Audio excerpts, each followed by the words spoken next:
People who care about other people in a mental health building, receiving services for difficulties they have with voices they hear, images they see with schizophrenia, not sleeping with bipolar disorder, multiple personalities, with so many thoughts in their thinking they are disorganized.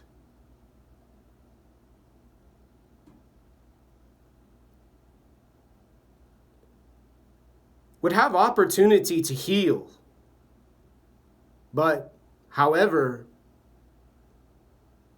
in the context of Community House mental health services at Caroline W. Apartments on Boylston in Seattle on Capitol Hill now, there's no longer choices available. There's no options in a city with rent so high. Landlords evict and raise prices as casually as the woman next door hits my wall after saying to me, I am going to be evicted tomorrow and get the boot, and some other words on a video I made now. They listen to what I say. Undoubtedly record what I'm doing now. And nobody shows up at their door from the Seattle Police Department to say they're under arrest. Their terrorism, their emotions they describe with their self and their ego are not justice, are not valid, and have no value when there's a human life breathing with a story so freaking tender and nasty, beautiful and elegant. A film director would say, don't give up the ship. Never give up. Never give up. Never give up.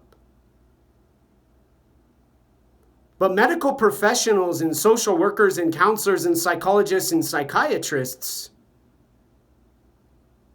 instead choose to observe and require more information and more documentation about a problem they can solve faster than they can come in my door and listen to what that thug does next door. Not only to me, but to 510. And all of the other numbers she convinces them, they convince there's abuse and suffering caused by 508 and a service animal alien in intensive care receiving cancer treatment with a service animal sloth named Raspberry, a part of a children's story called The Adventures of ETT, a title assisted by a man during homelessness, described in a hallway outside my door, I will see tomorrow, along with death and dying, who said, E-T capital, lowercase t, extra tiny terrestrial. An alien who long ago flew away, far, far away. When there was so much noise next door and so much anger towards me, a medical school applicant recording a video for an interview The police arrived. The neighbors showed up. A gang rode on up. And they all went down with notes about another man who's a United States Army veteran said wanted to kill the whole building with a knife I had while I was cooking when suddenly someone was kicking on my door.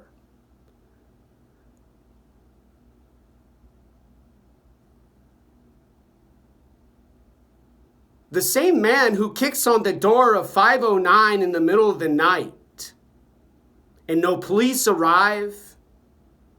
Nobody goes outside and goes, why are you doing that to that woman, that gender neutral human, them, whoever they are? And another man who says, I'm going to fuck you up tomorrow, bitch, and says to me, let's go outside. Chasing after me with no mask and a cigarette in his hand. And the sound continues. A sound keeps going on and on. And the person who lives in fear has to wait for an eviction tomorrow, provided and given by a tenant in 509, a mysterious resident who said in a hallway on a video, they're the boss. They make the rules. And they don't care what I'm doing, why I'm doing it, or what my goals for accomplishing are in this unfortunate end of my life. Now,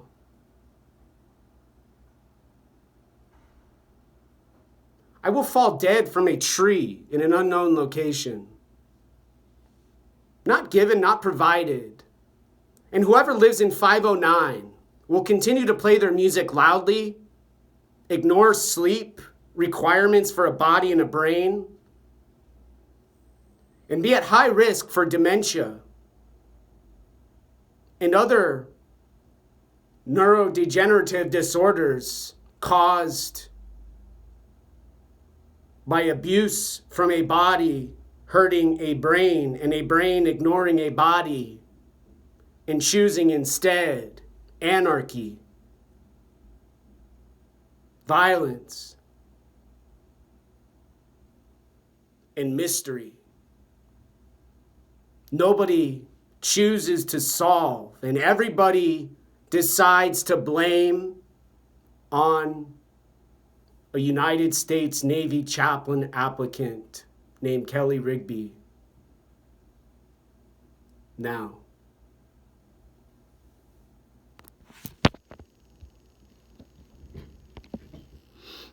the end.